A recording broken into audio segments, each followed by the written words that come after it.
Friends, ನಾನೊಂದು ವಿಷಯ share ಮಾಡ್ಕೊಬೇಕು ಅಂದ್ಕೊಂಡಿದ್ದೀನಿ. ಇವತ್ತೇನಾಯಿತು ಅಂದರೆ, ನಾನು ಓರಿಯನ್ ಮಾಲ್ಗೆ ಹೋಗಿದ್ದೆ.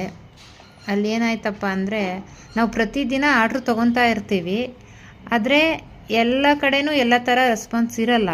ಬಟ್ ಈ ವಿಡಿಯೋ ಮಾಡೋಕ್ಕೊಂದು ಕಾರಣ ಇದೆ. ನಮಗೆ ರೆಸ್ಟೋರೆಂಟಲ್ಲಿ ನೋಡೋ ಥರನೇ ಬೇರೆ ಥರ ಇರುತ್ತೆ, ನಾವು ಡೆಲಿವರಿ ಪಾರ್ಟ್ನರ್ ಅಂತ. ಬಟ್ ಒಬ್ಬರು ರೆಸ್ಪಾನ್ಸ್ ಎಷ್ಟು ಚೆನ್ನಾಗಿ ಮಾಡಿದ್ರು ಅಂದರೆ, ಅದು ಅಷ್ಟು ಚೆನ್ನಾಗಿ. ಅವರು ಹಿಂದಿಯವ್ರು ಕೂಡ, ನಮ್ಮ ಕನ್ನಡದವರು ಕನ್ನಡ ಮಾತಾಡೋಕ್ಕೇ ಹಿಂದೆ ಮುಂದೆ ನೋಡ್ತಾರೆ.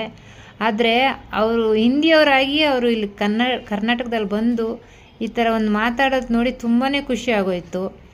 ಮತ್ತು ಎಷ್ಟು ಚೆನ್ನಾಗಿ ರೆಸ್ಪಾನ್ಸ್ ಕೊಟ್ಟರು, ತುಂಬ ಚೆನ್ನಾಗಿ ಕನ್ನಡದಲ್ಲಿ ಮಾತಾಡಿ. ನಾನು ಹೇಳಿದೆ ಅವ್ರಿಗೆ, ತುಂಬ ಚೆನ್ನಾಗಿ ಕನ್ನಡ ಮಾತಾಡ್ತೀರಾ ನೀವು ಅಂತ. ಹೌದು ಮೇಡಮ್, ನಂಗೆ ತುಂಬ ವರ್ಷದಿಂದ ಇಲ್ಲೇ ಇದ್ದೀವಲ್ಲ, ನನ್ನ ಕನ್ನಡ ಬರುತ್ತೆ ಅಂತ ಅಷ್ಟು ಚೆನ್ನಾಗಿ ಮಾತಾಡಿದ್ರು. ಓಕೆ ಸರ್, ಇಲ್ಲಿರೋರೇ ಮಾತಾಡೋಲ್ಲ, ನೀವು ಮಾತಾಡಿದರೆ ನಂಗೆ ನೀವು ಕನ್ನಡ ಮಾತಾಡಿ ತುಂಬ ಖುಷಿ ಆಯಿತು ಅಂತ ಹೇಳಿದ್ರೆ, ಅದನ್ನು ಹೇಳ್ಕೊಳ್ಳೋಕ್ಕೋಸ್ಕರ ನಾನು ಈ ವಿಡಿಯೋ ಮಾಡ್ತಾ ಇರೋದು.